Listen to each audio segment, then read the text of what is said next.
Lorsque j'étais encore étudiant en France, je travaillais à temps partiel dans une agence web. J'étais développeur. Et en tant que développeur, forcément, je travaillais avec des designers. Et je me souviens que Mélanie commençait chaque projet par griffonner à la main. Et je me rappelle en tant que développeur qui passe ma journée à coder sur un clavier, ça m'avait surpris. Je lui avais dit, mais Mélanie, pourquoi est-ce que tu n'utilises pas directement un logiciel de design? Est-ce que tu ne gagnerais pas un peu plus de temps? Est-ce que tu ne serais pas un peu plus efficiente? Elle m'avait dit, mais tu comprends pas. Un clavier et une souris, ça tue ma créativité. Ça me bloque mon processus de pensée. Et ça paraît assez logique quand on y pense. Depuis tout petit, on passe des heures à griffonner, à gribouiller sur des feuilles de papier. C'est la manière la plus intuitive de partager des concepts avec nos amis, avec nos familles, avec nos collègues. Et finalement, c'est une manière directe, connective entre notre cerveau et une manière de l'exprimer. Aujourd'hui, c'est plus souvent sur iPad, mais le concept reste le même. Ce besoin tangible de nous exprimer et de partager nos idées. Dans le cas de Mélanie, le problème reste le même. Qu'elle utilise un iPad ou qu'elle utilise le papier, à un moment donné, elle va devoir recréer ses concepts graphiques dans un logiciel de design, en passant par le clavier et la souris. Ça va prendre du temps, et c'est plus ou moins l'équivalent de refaire une partie du travail 2 fois de suite. Forcément, elle apporte de la valeur, elle va ajouter des couleurs, des images, des différentes typographies, mais une partie du travail va être répétée 2 fois. Et ça ne s'arrête pas là. Parce que pour créer une vraie application, un vrai site web, il faudra un développeur, qui était mon rôle à l'époque, et Mélanie va m'envoyer ces documents design que je vais devoir recréer en code informatique pour avoir une application fonctionnelle. Forcément, en tant que développeur, j'ajoute de la valeur, les fonctionnalités, l'aspect interactif, mais je crée des choses 2 fois qui ont été déjà créées dans un logiciel de design que je recrée en code informatique. Et ce que je trouve complètement fou, c'est que les formats intermédiaires, donc le papier ou le logiciel de design, n'ont plus vraiment de valeur lorsque l'application a été livrée à un client. Le code reste la source et les 2 autres plateformes n'ont plus de valeur. En exagérant un peu, dans le monde du génie civil, ce serait un peu l'équivalent de créer la charpente d'un bâtiment. On dit parfait, on démolit tout et on la refait à zéro pour ajouter le tuile, le lambris, etc.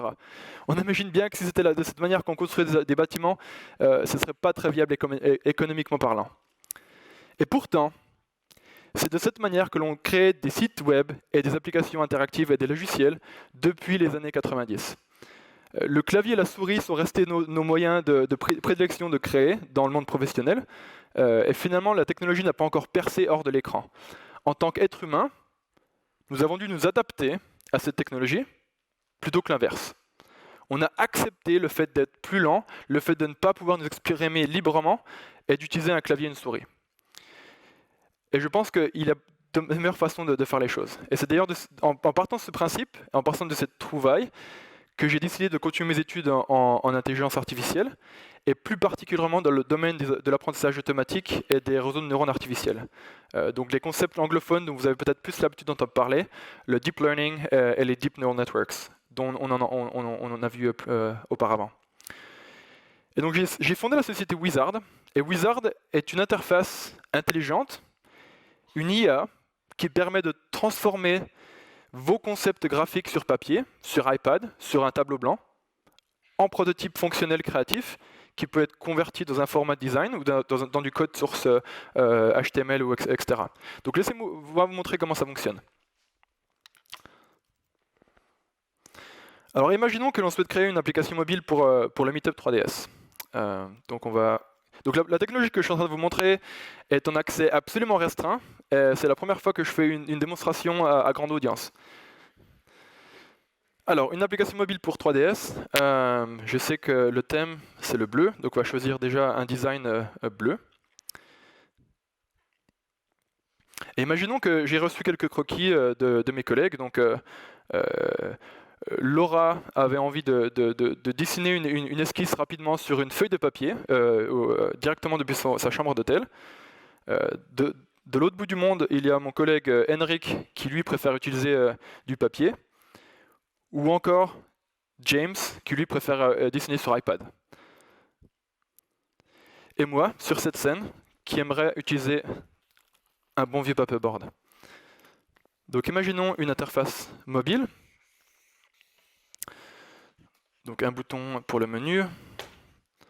On aura du texte, une grande image. On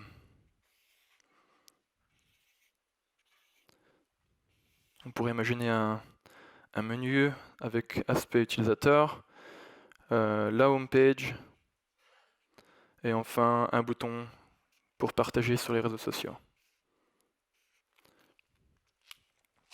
Et donc au lieu de perdre du temps et de devoir recréer cette interface, est-ce que ce serait pas beaucoup plus simple de pouvoir directement convertir ce croquis et tester mon idée la plus rapidement possible? Donc pendant que je parlais, les croquis de mes collègues ont déjà été convertis.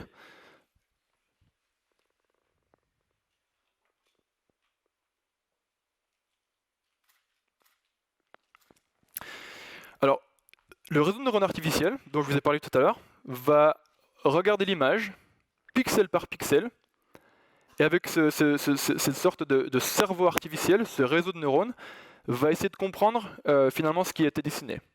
Et le but, c'est vraiment d'entraîner ces algorithmes à penser comme vous et moi, d'une manière visuelle. Et donc on voit maintenant que tout a été généré. Donc c'était l'image de mon collègue sur iPad, c'était l'image que je viens de dessiner en live sur la scène. Et l'idée maintenant, c'est de pouvoir créer un prototype. Donc on pourra de manière vraiment simple faire des liens entre les boutons, comme vous le feriez dans d'autres systèmes créatifs. Mais là, l'intérêt, c'est vraiment de pouvoir aussi tester plusieurs aspects de l'application de manière totalement interactive. Donc mettons, Tariq a décidé que le thème de Dassault Systèmes cette année, c'était le vert. On peut tester ça de manière directe, ou un style un peu plus formel, etc. Et automatiquement, on va pouvoir convertir ça en format design ou en code source. Donc comme on l'a vu, ces interfaces entre machine et humain, grâce à l'IA, permettent enfin d'être naturelles. C'est vraiment me permettre en tant qu'être humain de travailler de la manière dont je suis le plus flexible. Donc j'ai envie de travailler sur un iPad, j'ai envie de travailler sur papier. On a même eu un cas d'un utilisateur qui dessinait des interfaces sur le sable, sur une plage à Bali. Mais l'idée, c'est vraiment de enfin laisser les technologies s'adapter à un autre monde, plutôt que l'inverse. Et finalement, de cette manière, ça permet à Mélanie de travailler de la manière qui lui est la plus chère. C'est permettre aux développeurs d'ajouter de la valeur réelle, applicative et interactionnelle, et ne plus avoir à perdre du temps sur recréer de manière récurrente les mêmes choses que ses collègues auront créées auparavant. Et c'est permettre à vous et moi de quitter une salle de réunion, non plus avec des idées vagues, mais avec de vraies solutions qui peuvent être présentées à un client, qui peuvent être vraiment sur lesquelles on peut itérer et ajouter de la valeur. Et c'est vraiment permettre d'enfin d'être dans un monde où notre créativité n'a vraiment plus de limites. Merci.